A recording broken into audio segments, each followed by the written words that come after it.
to this video, which is all about another pose that will help build upper body strength. It's kind of it's a little bit like Camatkarasana, plank pose, but it's got a back bending element, which we haven't had in any of the others really. Last video, fallen triangle, a little bit of sort of chest opening and more of an expansive expression to the pose. But this pose is called Camatkarasana, that's the Sanskrit name, and it's often referred to either as wild thing or as a dancer's bridge. And dancer's bridge is quite a good way of describing it, because it does look a little bit like bridge pose, which is a mild back bend. And so we're going to be building upper body strength as usual, and then working on our back bending. So we're going to progressively start to work through some back bending poses, so that gradually, starting off very passively, you continue to let the spine curve in that back bending shape and start to open up the chest. But we do still need a little bit of core engagement to protect the lower back, so I'll be talking to you a little bit about that soon. So what we're going to do is a beginner level practice, and you will need a couple of bricks, and you may need a blanket as well, and you may need a strap at the end for one of the stretches. But you're going to come and you're going to lie, and we're going to do our invocation, so where we get settled and connect with the breath in this first pose. So you're going to set your bricks up. You can be on the lowest brick with the one that's going to go underneath your head on the higher level, or you can have both bricks on the lower level, or if you're quite open in your chest, you can have no brick behind your head, and you can even adjust the brick so that it's higher. So I'm going to set that brick off to the side, and I'm going to encourage you to pause the video and spend longer in these. They're more like a yin style yoga poses, to start to passively open the chest and bring more mobility into the spine.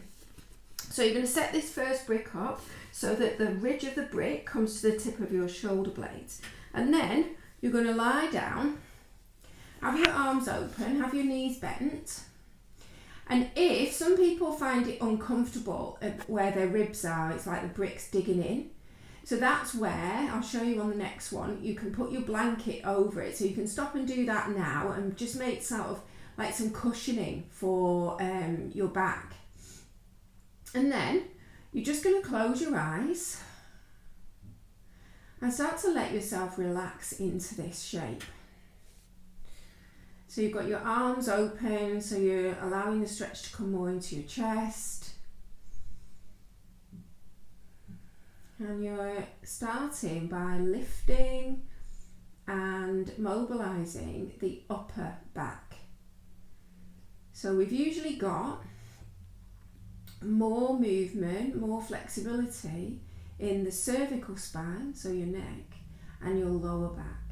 So what we want to do is we want to open up the other parts of your spine so that you can extend the back bend more evenly through your spine from the base to the crown. So you can take longer here, just pause the video.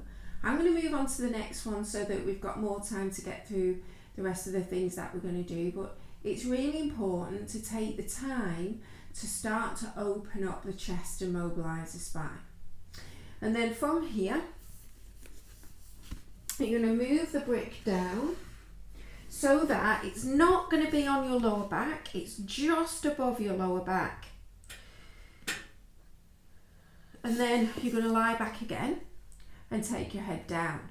And then you're going to hold opposite elbows, and it's unlikely that your arms will come to the floor, but mine just about touch, so you can let them rest there, or just let them hang and let the forces of gravity kind of drop them down. And just another thing, I have got enough strength in my core and my neck to be able to sit myself up from this position. But if you're not sure about that, I want you to roll to the side whenever you need to make any adjustments. So this is when I'm going to put something over the brick. So I want to raise it up a little bit so that it's a little bit more of a stretch for me. But it's also to stop you feeling at the end of your practice like you've bruised all your ribs, because these bricks are quite firm. So it depends what you're using to create this elevation. So I'm going to bring my head down and then I'm going to incise, and you can see it's just that little bit deeper, so my arms are not touching the floor now.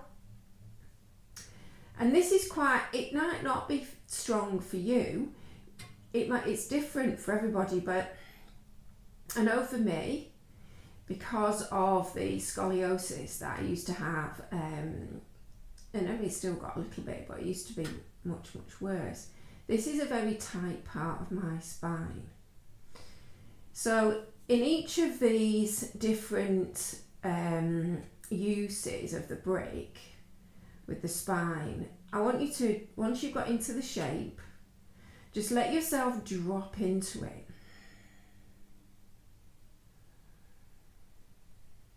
And your chest is already expanded, which is what would normally happen on the inhale.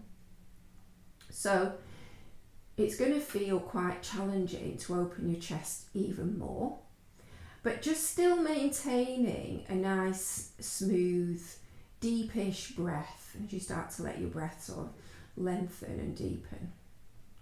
And think about, close your eyes, because it's not about what it looks like, it's what you can feel. What sensations you can feel and how you respond to those. And if it bothers your arms to be in this position, so if you start getting like pins and needles or anything in your arms, you can just come back to what you did before and open your arms out. And the closer you take them to your torso, the less of an opening and sensation you're going to get across your chest. So just take a few more breaths in, stay a little bit longer if you need to.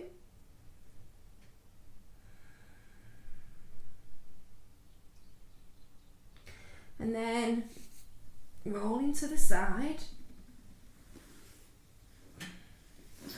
And just saying, I'm not going to need the blanket for this next one. But now you're going to move the brick to underneath your sacrum. So you've kind of moved all the way down, upper, middle and lower part of your spine.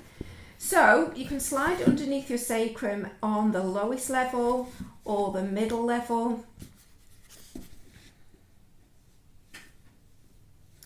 And I'm going to show you an option to straighten your legs. So what I'm going to do, because I can have the bricks on like the middle level, I'm going to kind of replicate that by stacking the bricks. So I've got more of a surface area underneath my sacrum, and then I'm able to straighten my legs without feeling as though I'm like rocking on the brick. So you can adapt the height in any way that you can. And if you don't like the feeling, if it's too much compression in your lower back with your legs straight, just go back to what we were doing before.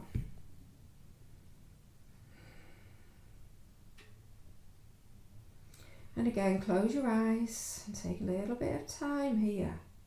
So it's definitely worth, in each of these poses, taking about maybe 3 or 4 minutes in each one. And if you find that one of them is particularly challenging, like for me it was the second position, then stay a bit longer. You know, create that opening that your body obviously needs, because the discomfort is there through tightness or weakness in some way. Keep focusing on your breath.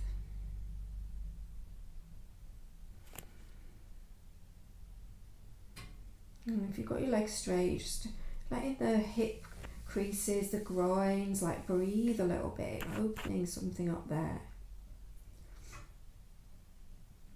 And then you're going to bring your feet back in if you'd extended your legs. Slide your bricks to the side. And then rolling all the way over to one side and pressing yourself up to a seat. And then you might still need a brick, but you're going to Bring your knees underneath your hips, and you're going to see if you can keep them there. And then you're going to stretch your arms out so you can keep your knees over your hips. And then your arms are going to be straight. That is important. You're not having your elbows bent or down on the floor. And you're going to wrap your biceps in and your triceps back, just like we've been doing in all the other classes. And then you're going to hug your arm bones in towards one another. And then you need to reposition that brick. Keeping your arms straight, you're going to drop your forehead to rest on the brick, or your blanket, or a stack of bricks. And then from here, keep that alignment with the arms, keep them nice and straight. And you're going to start to lift your sit bones up and drop your chest through your arms. So you can take the brick away if you don't need it and have your forehead directly on the floor or on your mat.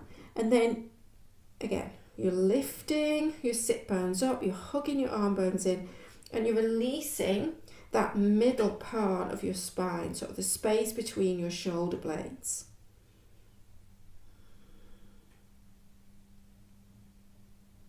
And then from here, you're going to lower down onto your hair out of the way, onto your forearms. And we're going to start off in Sphinx pose.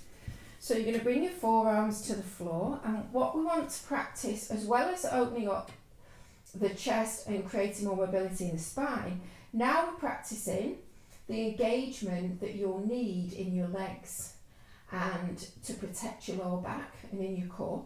So you're going to push your feet into the floor, and they're about hip width apart, and then you're going to lift the backs of your legs up. So the backs of my legs are really engaged. And then from here, I'm going to squeeze around my sit bone. So it's like you're gently clenching the lower part of your glutes, and that will push my pelvis forwards and down into the mat, and that's what I want. And then I'm going to pull my chest forwards without moving anything else. I'm pulling on my arms as if I'm trying to pull my arms back behind me.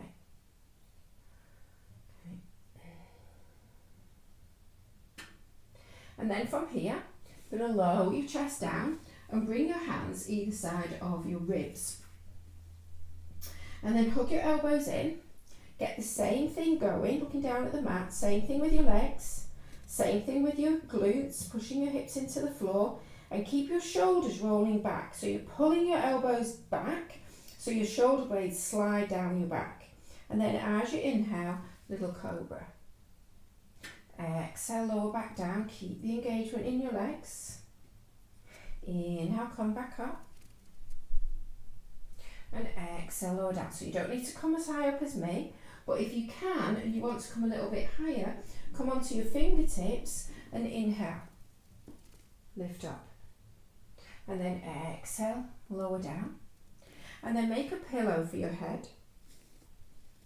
And then you're going to just do little lifts and lowers. So you're working, your hands stay down, and you're using your back muscles to lift your chest away from the floor.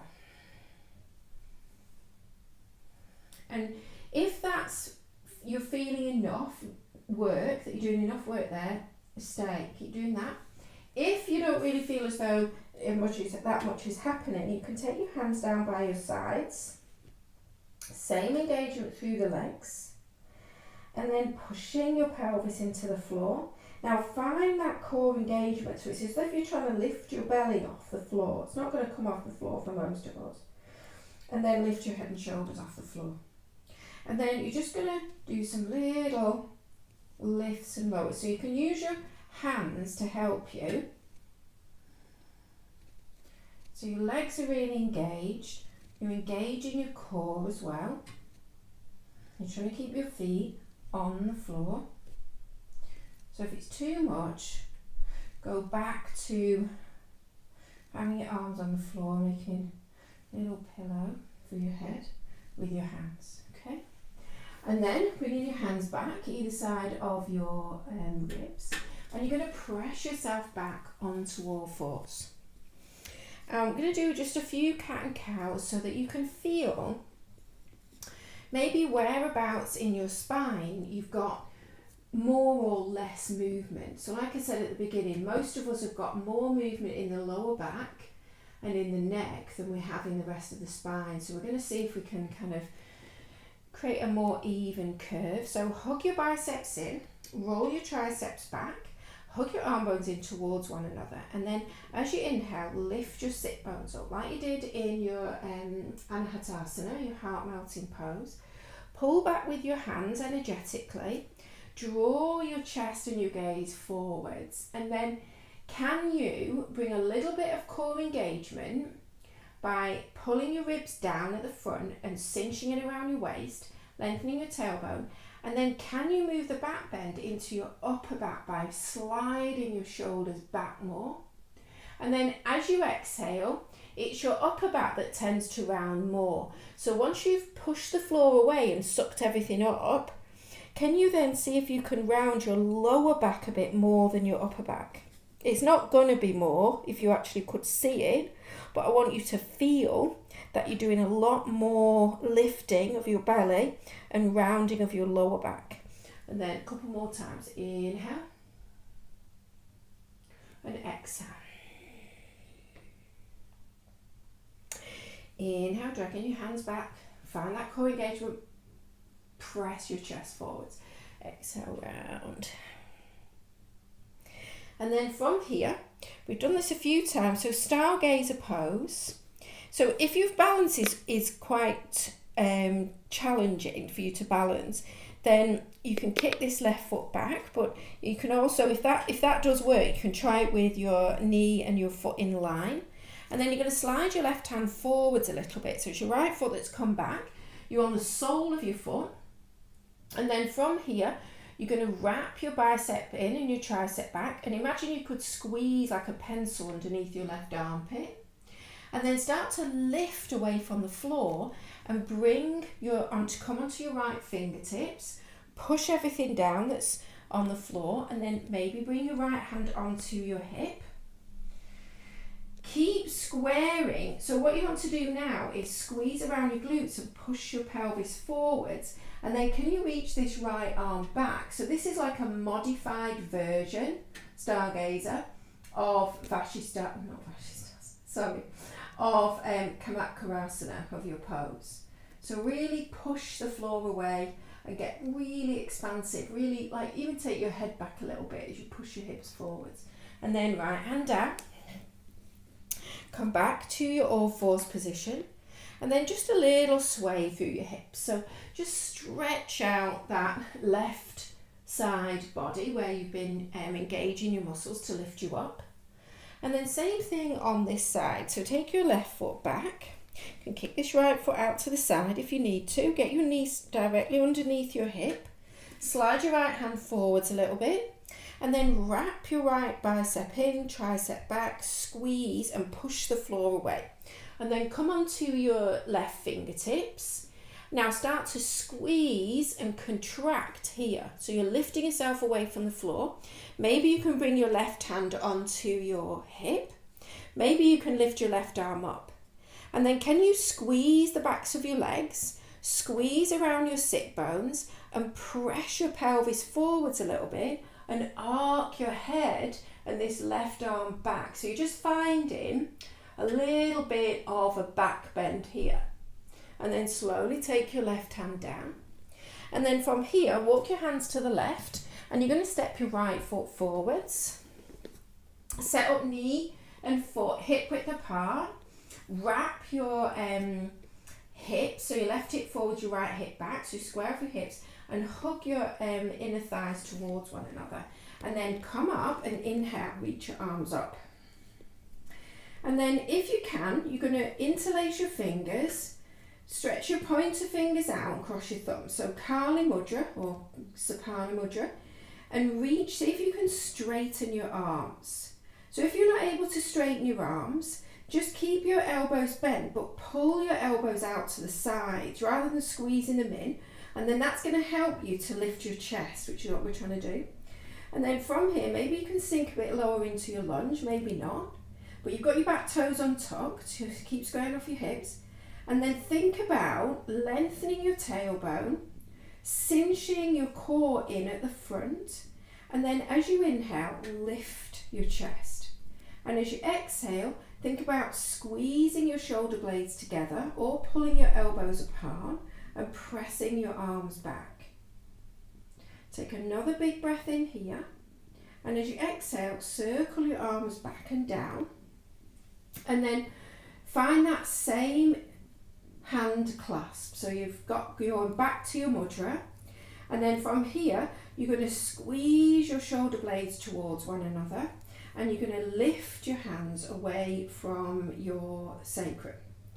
And keep doing that. If you can straighten your arms, great, but otherwise you're just going to keep pulling your elbows back and squeezing your shoulder blades towards one another, and again lifting your chest up and pointing your fingers down towards the floor. So kind of a little bit of a back bend there. And then release. Bring your fingertips to the inside of this foot. Slowly, just briefly straighten that leg as you take your right knee back. And then walk your hands across to the right and step your left foot forwards. Come back to a low lunge. Square off your hips, hug your inner thighs in. Come up. And then same thing again. You're going to keep squaring off hips, keep sucking your inner thighs towards one another, and inhale, reach your arms up. Interlace your fingers, steeple your index fingers, your pointer fingers, cross your thumbs. And then you can have your elbows bent again, but you're pulling your elbows apart, or you're kind of trying to, it's like you're trying to squeeze your ears with your arms. And you can have something underneath this right knee if you've got a knee sensitivity as well. And then from here, maybe you can come a little bit deeper into your lunge, but it's more about lifting up out of the hips than it is about dropping down. And then from here, find that little bit of core engagement and lengthen your tailbone. And then as you inhale, lift up out of the pose. And then as you exhale, pull your arms back, squeeze your shoulder blades towards one another, and think about taking that back bend more into your upper back. Big breath in. And then exhale. Circle your arms back so you keep your chest open. Find that same clasp. And then either just keep pulling your hands away from your pelvis, or straightening your arms and pointing your fingertips as if you could point them onto this the back of this right leg. And then again, find that core engagement, lengthen your tailbone, and then inhale, lift your chest. Lift out of your hips, and as you exhale, pull your elbows back, pull them down, and think about lifting and finding that back bend in your upper back. And then slowly release. And then both hands to the inside. Just going to slowly straighten this left leg as you bring your legs back. So we're just going to come into downward dog to stretch everything out for a moment. So from here, walk your hands a little bit further forwards, curl your toes under, and then push the floor away. Find your core, hover your knees, keep pushing the floor away, push your hands and your arms forwards to lift your hips up. Keep lifting your hips up, keep hugging your arms in, wrapping your triceps back, relaxing your head down, and then keep your hips really high, cinching in around your waist. Start to straighten your legs, but keep your hips high. So it's like cat and cow in your when we're on all fours. And then keep your hips as high as you can with your legs straight. And if there's room to drop your heels because you're opening your hamstrings, you can do that.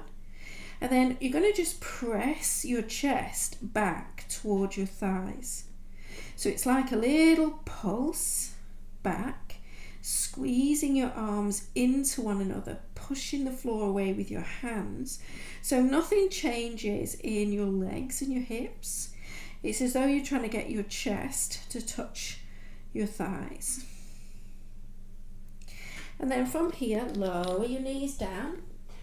And you're going to come all the way to lie on your side. And you're going to stack your feet.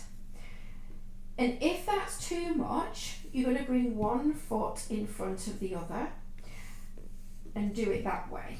And then use your right hand, so I'm on the left side of my body, and see if you can get your bottom leg and your torso all in one line, and then turn this left hand so that your pointer finger is pointing straight forwards and you're slightly in front of your shoulder, so you're not directly underneath your shoulder and just taking all the weight in your wrist. And then you're going to roll your tricep back, so it's as though you're trying to open your shoulders like we've been doing, and then squeeze underneath this left armpit as if you're trying to hold like a pencil or something underneath your armpit. And then you can use your right hand, you're going to slide your feet back a little bit and then lift your hips. And then maybe you can bring your right hand onto your waist. Maybe you can reach your right arm up. So this is Vashisthasana, side plank. And this is really how the easiest way to get into your Camatkarasana pose. And then slowly lower down and then roll onto the other side. So set it up on this side, bottom leg is straight, top foot is in front of the bottom foot.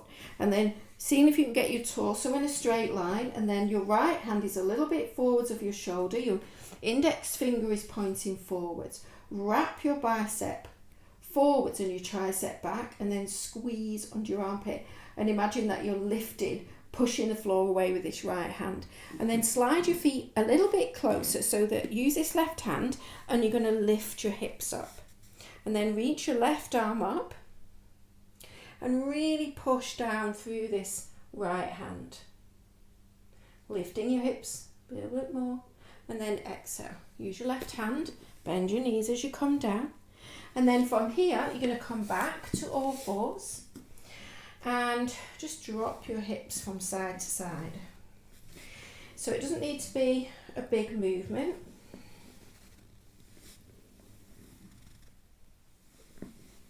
Okay. And then you're going to come back onto your left side. And if it means that you can't see me if you're on your left side, then just reverse everything and come onto your right side. So what we're going to do, I'm going to move a little bit more towards this front edge of my mat. And then from here, I'm going to set everything up the same, but with this bottom leg, and my hand a little bit underneath. And then what I'm going to do is take this top leg, bend my knee and take it behind me. Now the higher up you take this foot, the deeper your back bend's going to be. So just bear that in mind. So, and then you're going to be on the ball of this right foot, or whichever foot you've just tucked behind. And then you're going to be on the outside edge of this other foot, and this leg's going to try and be straight. And then from here, you can use your hands, you're going to lift yourself up, push the floor away, and reach this right arm up, and see if you can engage the backs of your legs and your glutes, and push your pelvis forward so you're lifting everything up. And you can join your index finger and thumb together. And then slowly come down. So you might just get up there just for a minute, not a minute, but like a moment, and then come back down. But whichever way you do it. So I'm just going to twist myself around so I can face you when I'm doing this other side. So the bottom leg is extended, just going to come forwards again. And then this right hand is just slightly forwards of my shoulder, index finger pointing forwards. And I'm on the outside edge of this bottom foot. And then the other foot is going to come behind me. So if you know that you're quite tight in your spine, you can have this foot further back, up towards your other foot, okay? And you want it to be quite close. You don't want it to be all the way out over here. You want it to be quite close to this other leg, maybe a hand's width between your leg and your foot. And then start to push the floor away. You can use this other hand. You're using both of your feet to pick you up, and then push into your feet and lift your hips. And maybe you can lift your hips by squeezing the back of your legs and squeezing the glutes, and maybe you can bring your thumb and your index finger together, and then slowly lower down.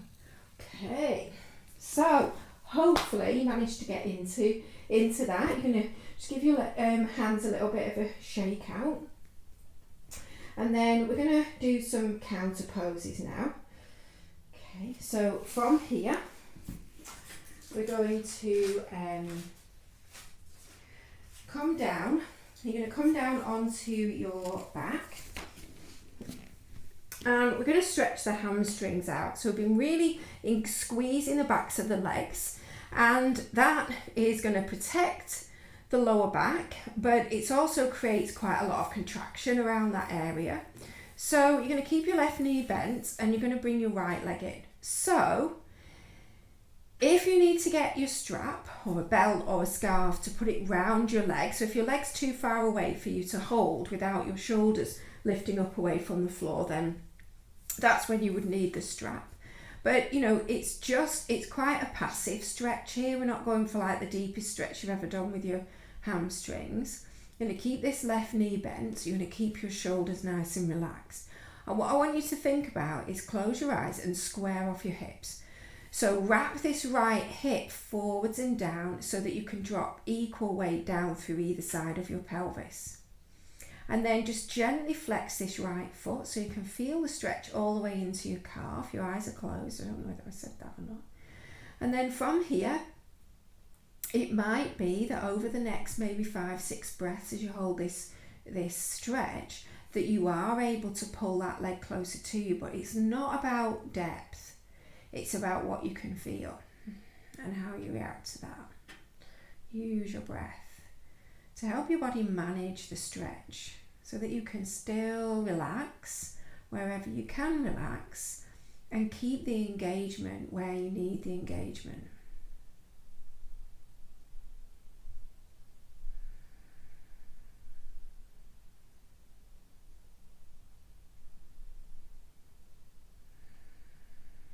And then from here, you're going to bend your right knee, hook your knee in and stretch your left leg out. And then from here, you're going to roll to your left. So I've just shifted, I think you'll probably see that. I've shifted my hips over to the right a little bit and then drop this right knee over to the left. And I'm going to slide my brick underneath this right knee and stretch my right arm out to the right. So it's very similar to what you've just done in your peak pose with your bottom leg. So your bottom leg is straight, you're on the outside edge of your foot, but this time you've come into a twist and you're just releasing your lower back, releasing any toxins or anything that's shifted as you've been in your practice.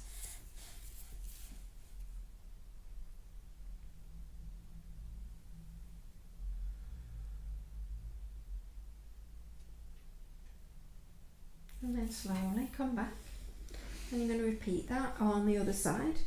So right knee stays bent, draw your left leg in, hold the back of your leg, gently flexing your foot, squaring off your hips. So you kind of, I always start yawning when I get to this relaxing bit, you're kind of pressing your leg a little bit into your hands and resisting it with your hands. So then you get to create length through the side of your waist and through your lower back on this side. And also you're slightly engaging the hamstrings as you stretch them, which is much safer for you in the stretch. So again, stay there, shoulders are nice and relaxed.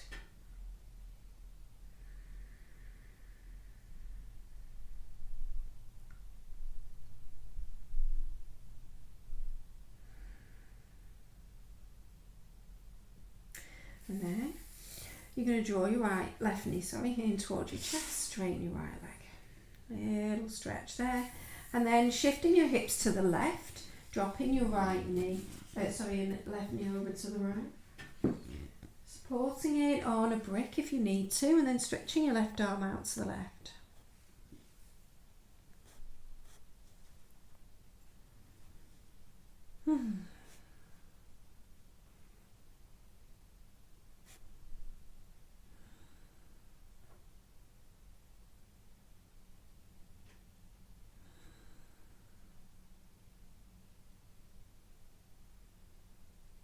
Big breaths.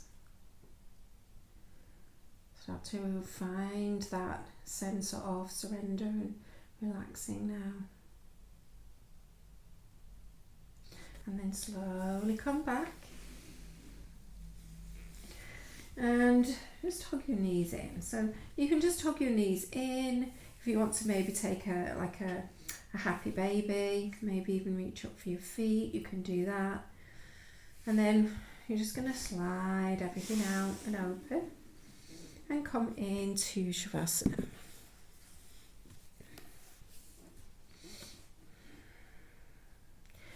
So make any adjustments in your body, just get any fidgets out. Oh, then he yawns. And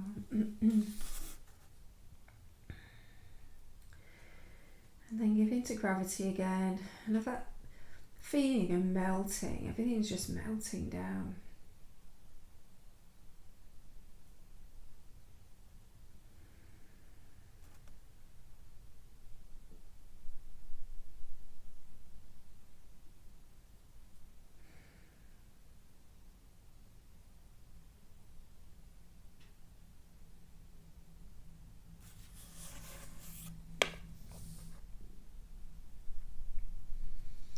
And as always, take as much time as you can here. This pose is so important. This is when the magic happens. And when you're ready to come out, wriggling out your fingers, your toes, and then maybe a big stretch.